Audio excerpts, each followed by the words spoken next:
आप माधव सेवा संस्थान चैनल देख रहे हैं, जिस पर आपका हार्दिक स्वागत है। आजकल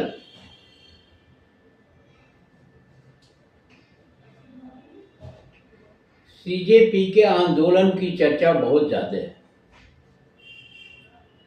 आंदोलन तो खत्म हो गया, परंतु उससे संबंधित कुछ मांगों, कुछ अन्य चीजों पर तरह तरह की प्रतिक्रियाएं आ रही हैं, तरह तरह के समाचार आ रहे हैं। जैसे नेशनल टेस्टिंग एजेंसी से 47 अफसर बर्खास्त कर दिए गए।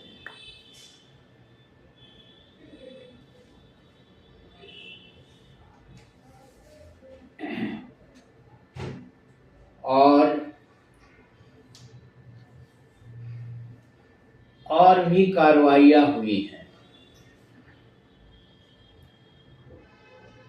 दूसरी खबर आ रही है, जो सही है कि गलत है मैं नहीं कह सकता, वो बर्खास्त किए गए शिक्षा मंत्री जी का है, जिसमें वो अनाप शनाप बोल रहे हैं। ये सोशल मीडिया पर आ रहा है।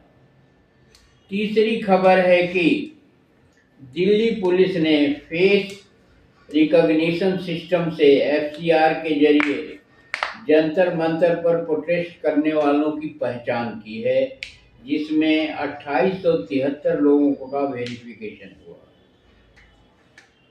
इनमें से 989 पर हत्या, डकैती, लूट, रेप से जुड़े मामले दर्ज हैं। जांच के मुताबिक 101 लोग हत्या, 62 हत्या के प्रयास, 284 लूट डकैती, 229 आर्म्स एक्ट, 135 स्नैचिंग, 19 अपहरण और 67 NDPS एक्ट से जुड़े मामलों में आरोपी पाए गए। इसके अलावा 61 लोगों के खिलाफ रेप, 25 के खिलाफ महिलाओं से छेड़छाड़ और 6 लोगों के खिलाफ पॉक्सो एक्ट के तहत मामले दर्ज किए गए। दिल्ली पुलिस ने कहा है कि वह हालात पर कड़ी नजर रख रही है और साथ ही किसी भी अप्रिय घटना को रोकने के लिए एहतियात के तौर पर सुरक्षा इंतजाम कड़े कर दिए गए।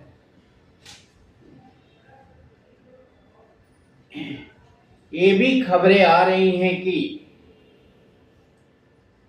सरकार ने जो वादा किया था कि आंदोलनकारियों पर जो भी पुलिस के द्वारा मामले दर्ज किए गए हैं वो वापस ले लिए जाएंगे और सारे मामले वापस ले करके उसे मामले को समाप्त किया जाएगा। ये CJP की दूसरी शर्त थी, परंतु विभिन्न प्रांतों से खबर आ रही है कि ये मामले वापस न लिए जाने की बात चल रही है और दिल्ली पुलिस द्वारा भी ये मामले वापस न लेने का जिक्र किया जा रहा है, जिससे CJP जनता पार्टी में पुनः आक्रोश आ रहा है और वो पुनः जो है आंदोलित होने की धमकी दे रहे हैं, जिसके उसमें केंद्र सरकार का कहना है कि नहीं, सारे मामले वापस किए जाएंगे और कोई भी कार्रवाई नहीं की जाएगी। इस तरह से एक धुंध का वातावरण मीडिया में और मीडिया के बाहर भी चल रहा है। कोई कह रहा है कि मामले नहीं वापस लिए जाएंगे, कोई सरकार कह रही है कि लिए जाएंगे, लेकिन अभी कोई ठोस कार्रवाई नहीं की जा सकी। सब बातों बातों में ही है, हवा हवा में ही है और इसकी लिखित आश्वासन भी मांगा जा रहा है। ऐसी स्थिति में CJP के प्रवक्ता सौरभ दास और रत्ना ने ये भी कहा है कि अगर ऐसा नहीं किया जाता है, मतलब केसेस वापस नहीं लिए जाते हैं, तो पुनः हम लोग आंदोलित हो, पुनः हम लोग जंतर मंतर पर एकत्र होकर के आंदोलन करने की सोच रहे हैं या कर सकते हैं।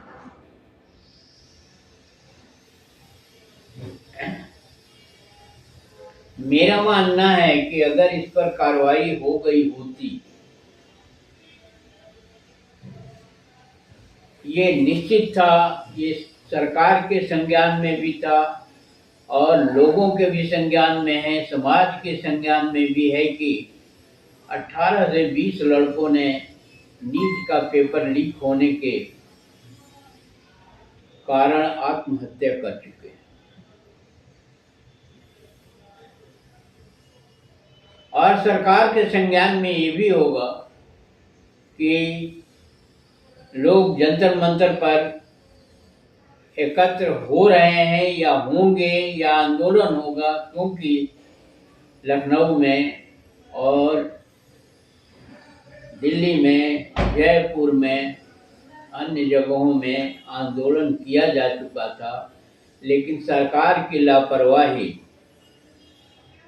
और सरकार की सोच दोनों आड़े आ गई और उन्होंने इसका संज्ञान नहीं लिया और उन्होंने सतर्कता नहीं बरती। फलस्वरूप ये आंदोलन 35-36 दिनों तक चलता रहा और सरकार जो है चुपचाप बैठी रही, हाथ पर हाथ धरे, और कोई उसने कार्रवाई नहीं की। ये दुर्भाग्यपूर्ण स्थिति है कि युवा लड़के आंदोलन कर रहे हैं और सरकार उसका संज्ञान नहीं ले रही। सरकार मुगालते में थी या सरकार भ्रम में थी कि अरे ऐसे आंदोलन होते रहते हैं और इससे क्या होना। जब स्थिति बिगड़ गई, सोनम वांगचुक का अनशन भी इसमें आड़े आ रहा था। जब स्थिति बिगड़ने लगी और जब स्थिति बेकाबू हो गई, तब सरकार की नींद खुली और सरकार ने इसमें पुलिसिया कार्रवाई शुरू कर दी। जब लड़कों ने संसद घेरने की तैयारी करी, तब पुलिसिया कार्रवाई शुरू हुई। उसके पहले मिल करके वार्ता की जा सकती थी और देश को एक विपरीत स्थिति में लाने की आवश्यकता न पड़ती। तो इसमें सरकार की स्पष्ट लापरवाही, अहंकार और निरंकुशता समझ में आती है। सरकार ने समझा ऐसे आंदोलन होते रहते हैं, लेकिन ये आंदोलन उल्टा पड़ गया और सरकार को ये ज्ञात होना चाहिए कि युवा वर्ग का आंदोलन छोटा मोटा आंदोलन नहीं होता है। शासन सत्ता पलट जाती है, देश आज़ाद हो जाते हैं और बहुत सारी विसंगतियां पैदा हो जाती हैं।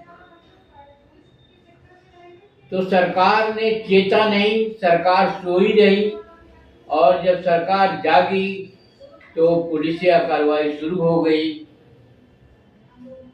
लड़कों के ऊपर लाठियां बरसाई जाने लगी और लड़कों के खिलाफ कार्रवाइयां की जाने लगी और जाने जो पुलिस कर सकती है, रैपिड एक्शन फोर्स ने भी बहुत सारे अपने कौशल दिखाए। तो स्थिति जब विपन्न होने लगी, जब स्थिति काबू से बाहर होने लगी, तब सरकार की नींद खुली और सरकार ने समझौते की बात को आगे बढ़ाया और फिर सोनम वांगचुक जी का अनशन तोड़वाया गया और लड़कों की मांगे मानी गई। मांगे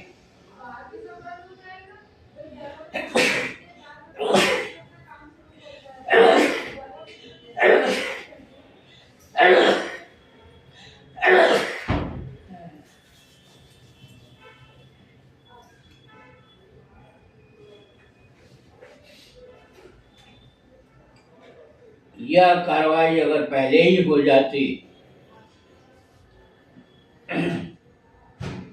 तो ये नौबत नहीं आती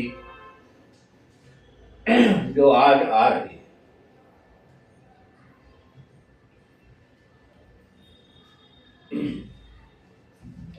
राज्यों से भी केसेज वापस आने हैं। राज्यों में जो एफआईआर दर्ज किए गए हैं और लूट और तमाम तरह की जो है पुलिस, इस देश की पुलिस भी कमाल की है।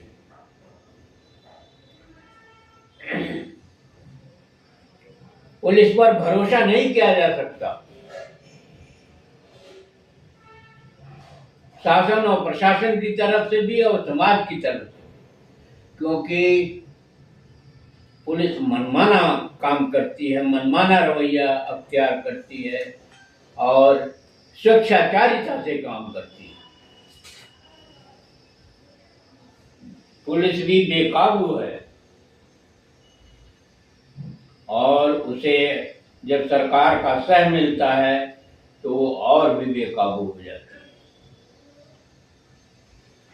लॉ एंड ऑर्डर मेंटेन करने का मतलब ये नहीं है, और कहीं भी इसकी सुनवाई नहीं है, न्यायपालिका में भी नहीं है, अन्य जगह कहीं नहीं है कि पुलिस कार्रवाई हुई तो क्यों हुई, जनधन की हानि हुई पुलिस कार्रवाई से, तो उसकी जिम्मेदारी किसकी होगी?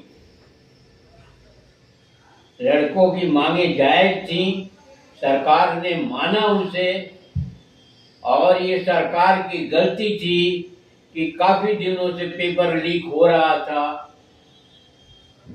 पिछले जो 2024 में पेपर लीक हुआ था उसकी जांच सीबीआई ने किया और उसमें कोई दोषी नहीं पाया गया, सबको छोड़ दिया गया, केस क्लोज कर दिया गया। इस तरह के अनेकों मामले देश के अनेक क्षेत्रों में हैं कि मनमाना है कि जब चाहे तब जांच करो, और जांच एक खाना पूर्ति हो गई है। मंदिर चढ़ावे में चोरी का मामला भी जांच के दायरे में ला करके जांच करके उसे समाप्त कर दिया गया, पूरा लिपापोती कर दिया गया। इस तरह से अनेक मामले हैं। तो शासन और प्रशासन की दूरदर्शिता, शासन और प्रशासन की कार्रवाई का तरीका और शासन और प्रशासन के तमाम काम संदेह के घेरे में है, संदेश के घेरे में ही चलता है। और सरकार जो है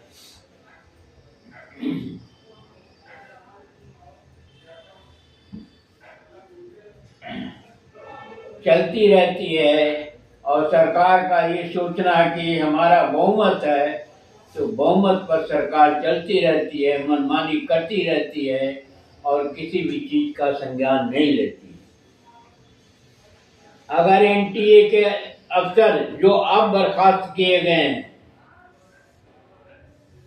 24 के और उससे पहले भी नीट के पेपर लीक हुए हैं, उससे सबक लिया गया होता और इसमें त्वरित कार्रवाई की गई होती है, उन जांचों के बारे में गहन अध्ययन किया गया होता, तो शायद ये स्थिति नहीं आती।